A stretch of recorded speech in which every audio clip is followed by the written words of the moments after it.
That's right, I'm coming for your childhood. A few months ago, HBO launched their new streaming service HBO Max as a replacement for their previous service HBO Now. The main difference being that HBO partnered with Warner Media to host a plethora of shows from channels owned by them, which meant a lot of Cartoon Network and Adult Swim shows ended up making it to the streaming service.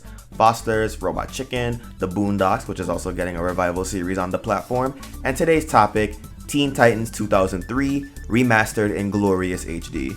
Having not watched the show in over a decade, I decided to revisit it since I was grandfathered into HBO Max from HBO Now. Admittedly, in recent years, I became slightly jaded towards the series, as most discussions about it these days weren't actually about the show itself, and just how it's supposedly so much better than Teen Titans Go. For a long time, it seemed like the only reason people would bring up Titans 03 was to spite Go, and when you try to press for a reason why, you just get the general, well, the stories and characters are better, without a substantiation for that assertion. And that's a damn shame because there are a lot of interesting discussions to be had about Titans 03, and the one I'm presenting today is the execution of the Terra Arc, more specifically, how it could be improved. Each of the 5 seasons of Teen Titans had a story arc centered around one of the characters, and when asked which one is remembered most fondly, most people say the Terra Arc.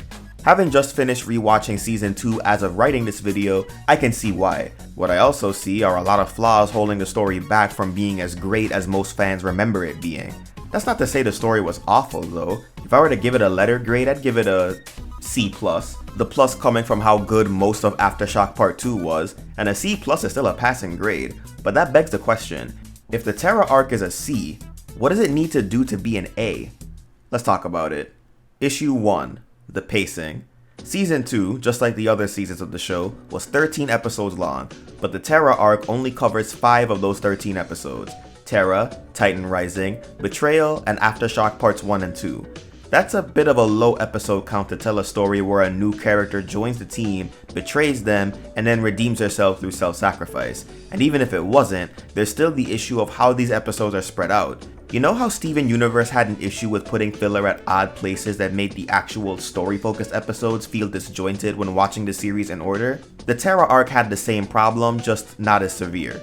Let's take a quick overview at how these episodes are laid out. The season doesn't even begin with Terra. How Long is Forever and Every Dog Has His Day are the first 2 episodes of season 2, with Terra being episode 3. That episode ends with Terra leaving Titan's Tower and we don't see her again until episode 8, where she officially joins the team. With so few episodes remaining in the season, she betrays them only 2 episodes later, then we have 1 comedy-focused episode as a brief reprieve before the 2-part finale. This kind of storytelling was passable for the previous season's story arc, where the goal was to find out more about Slade and stop him. The arc revolved around investigating an outside force, so it would stand to reason that each piece of that mystery would be spread out a bit. But the Terra Arc is a much more personal story about someone building and subsequently losing trust with the people she cares about, and being preyed upon by someone that aims to take advantage of her emotional vulnerability. So how do we fix this pacing issue without changing the number of episodes in the season?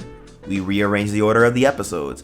We start with Terra as the first episode of the season, then we have a 2-episode break before she returns in Titan Rising. We'll use Only Human and Fear Itself to fill this gap. Now, Terra is part of the team by episode 4 rather than episode 8. Episodes 5 through 8 would be Every Dog Has His Day, Date with Destiny, Transformation, and Winner Take All. Since these aren't related to the season arc, the order in which they aired doesn't matter. I actually think it was a smart move for Fracture to air between Betrayal and Aftershock in order to give the audience some room to breathe, so these 4 episodes will be episodes 9 through 12, and How Long is Forever will close out the season as an epilogue of sorts. While this reordering gets Terra's introduction and reintroduction done faster, there's still a 4-episode gap between 2 arc-focused episodes. So what's the difference there? The difference is that since the gap happens after Titan Rising rather than before, Terra is actually part of the team and would be present in these filler episodes, which leads to the second issue, why should I care?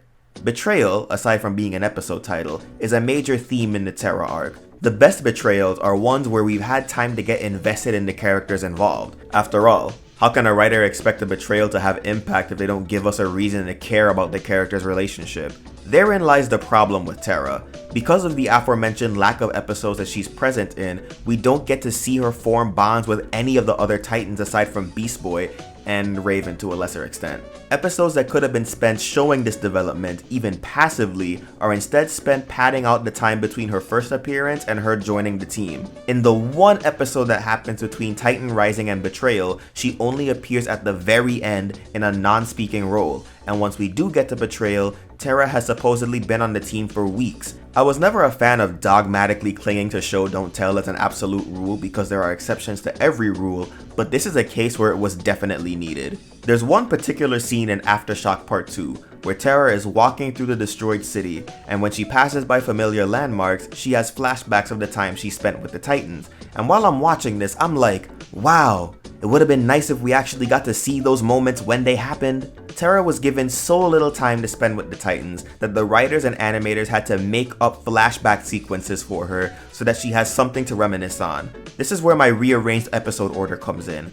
As mentioned before, with Titan Rising happening before that 4-episode filler gap, Terra would be present during these episodes, and this would give the opportunity for the writers to put in more moments of bonding here and there that would make Terra's reminiscing in Aftershock actually mean something. To use Season 1 as a point of comparison once again, the reason why I'm more invested in Robin's arc is because we've had several episodes establishing his relationship with the rest of the team. So when we have moments like the Titans finding out that Robin was Red X and he never told them, or when Robin is forced to become Slade's apprentice to keep his friends alive, I'm a lot more invested because we've had that time to get to know him. Speaking of Slade though, I think we should end this video on a positive note and talk about what I consider to be the best aspect of the Terra arc. At the risk of sounding like a broken record from my previous video, Slade plays his role as a villain perfectly. I think it was a really good call to establish him as a villain for a full season before deciding to adapt the Judas contract storyline for Season 2.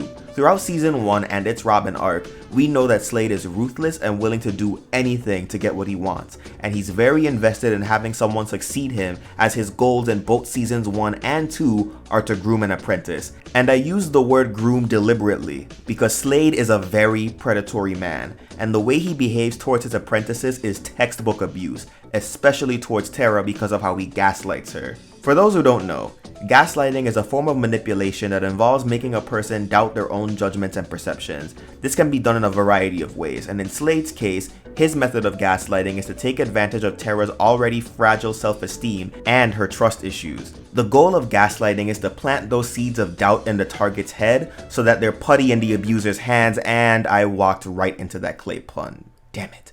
Slade's game plan was as follows: gaslight, isolate, and once Terra had lost her only other support group, Slade was the only person she could turn to. This disturbing accuracy to real-life abusers is what makes it all the sweeter to see Slade get his ass beat. After seeing Slade abuse 2 teenagers and 4 more by proxy, you just really want to see him go down. And because Slade has established himself as cunning enough to escape almost any situation he's in, one can assume that imprisonment would be nothing more than a setback for him. Seeing his mask float up to the surface of the lava to confirm that he is indeed dead, for now, was the sweet half of a bittersweet finale for this arc. After seeing shows that go out of their way to forgive the worst kinds of people, it is refreshing to go back and watch a despicable person actually get what's coming to them. While I may have been very critical of this arc, it's because I can see how it can be better than it actually is. And there are clear and obvious strengths in some parts of its execution, but I find it falls short of being the amazing arc that Teen Titans fans remember it to be. I still enjoy it for what it is, but I often find myself pondering about how it could have been so much more, just like its central character. So what did you think? Swarm that comment section below or bug me on social media. Until next time, keep it sketchy, folks.